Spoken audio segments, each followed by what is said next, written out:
The solitary ripper poet हेले William Wordsworth. पिलाने तुम जानिच विलियम वर्ड्सवर्थ जड़े रोमांटिक पोएट। रोमांटिक पोएट माने साधारणतः नेचर बा प्रकृति आउ कॉमन पीपल साधारण लोक मानक ऊपर लिखुले। ये जो पोएमटी सॉलिटरी रिपर एटा मध्य नेचुरल सेटिंग उपरे हिची आ गोटे कॉमन गाल उपरे हिची। One day, William Wordsworth was visiting the Highlands of Scotland. Scotland रो उच्च पर्वतांचल को बुलिबा को जाइथिले। Suddenly, he notices a girl who was singing a melodious song. हठात देखिले गोटे बहुत सुंदर झीटी गीतटी गाउछि। से जो झीटीर गीत कवि उपरे गभीर प्रभाव पकईछि। से प्रभावित होगी कवि यही कविताटी को लिखिं। पढ़ा वर्ड मीनिंग तो तुम पाखे अच्छी। Behold her single in the field yon solitary highland lass reaping and singing by herself stop here or gently pass.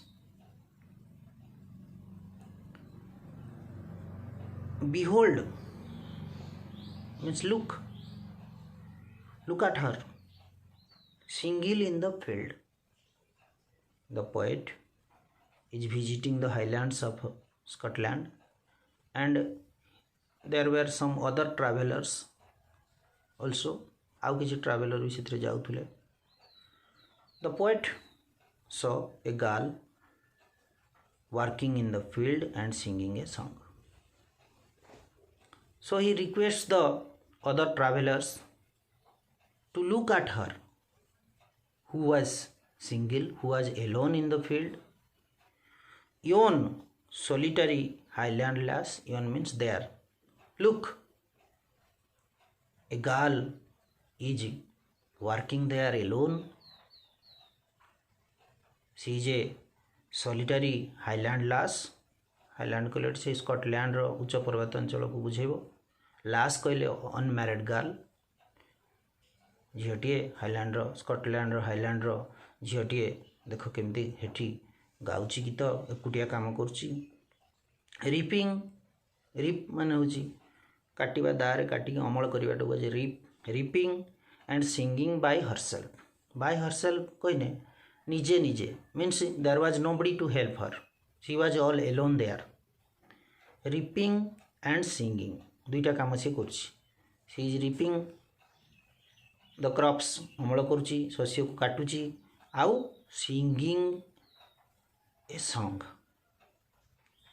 Stop here or gently pass. The poet requests the other travelers to stop there and listen to the girl's song, or to pass gently so that the girl's song would not be disturbed. The poet is afraid that if they make any noise, the girl will be disturbed. She will stop her song. Okay, so he requests the fellow travelers to stop and listen to the girl's song or pass gently. आपण मैंने either eighty अटकी जाकि शुणु चुपकरी ना तो धीरे धीरे पलांतु disturb करंतु नहीं दयाकरी। Alone she cuts and binds the grain and sings a melancholy strain. Oh listen, for the well profound is overflowing with the sound. The girl is cutting and binding the grain झीटी दारे काटुची धान को गहम को काटुची तापरे बीड़ा करके बांधुची। She is doing the work Elon, there was nobody to help her.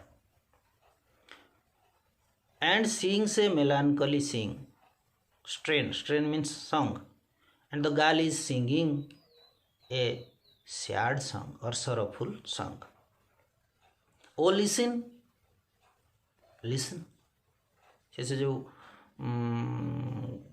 Traveller मान कहते शुण the whole valley the well profound means विस्तृत वैली से जो उपत्यकाटा the well profound is overflowing with the sound एते बड़ वैली एते बड़ उपत्यका देख झीटीर गीतरे उछुली पड़ुची बा मुखरित हो पड़ुची ताने एथुर कौन जना पड़ुची the girl was singing the song loudly so the whole valley was overflowing with the sound of the girl झीटीर गीतर स्वर रे सारा वैलीटी उपत्यकाटी मुखरित हो उठुची no nightingale did ever chant chant माने गाइबा गीत गाइबा गुणगुणाइबा no nightingale did ever chant more welcome notes to weary bands of travellers in some shady haunt among Arabian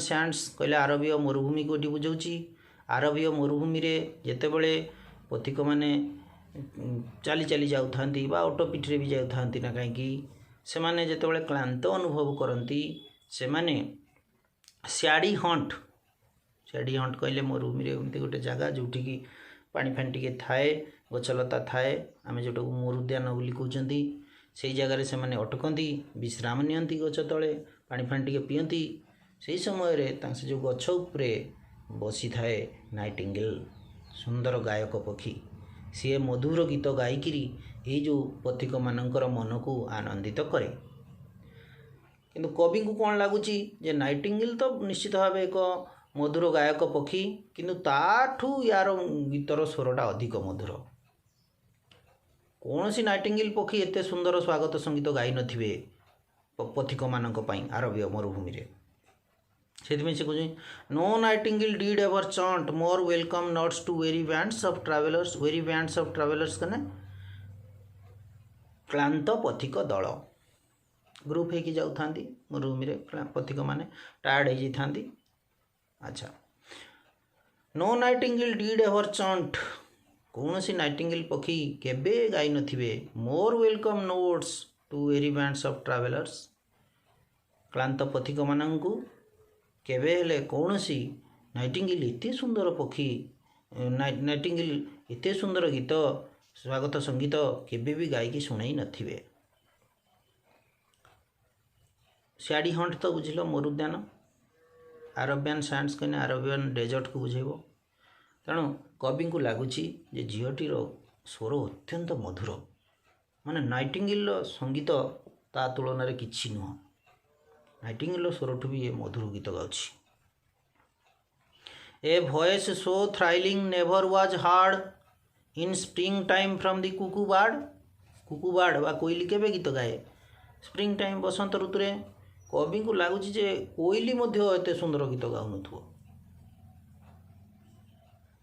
A voice so थ्राइलिंग voice इतनी सुंदर वॉइस एते एक्साइटिंग वॉइस एते मधुर voice केबे भी कौन सी कोइली ठू मध्य शोभा जाई नथिवो केबे कोइली भी एते सुंदर गीत गाई नथिवो बसंत ऋतु रे breaking the silence of the seas among the farthest Hebrides कहले ये गोटे प्रकार द्वीपपुंज से समुद्र भितर थिबा द्वीपपुंज साधारणतः शांत रही थाए किंतु कुकू जेतेबेले गीत गाए तार नीरवता को भंग करे तेणु समुद्र स्थिर थाए ता भितर जो हेब्राइड्स द्वीपपुंज सेठी कोइली जो गीत गाए ता द्वारा से समुद्रर साइलेंस बा नीरवता को भंग करे बसंत ऋतु जो कोइली किंतु से कोइली भी एते सुंदर केबे गीत गाई नथिवो कोइली ठू भी एते मधुर संगीत केबे सुनिबा को मिली नथिवो ताने कवि कहते चाहछन जे से नाइटिंगेल पक्षी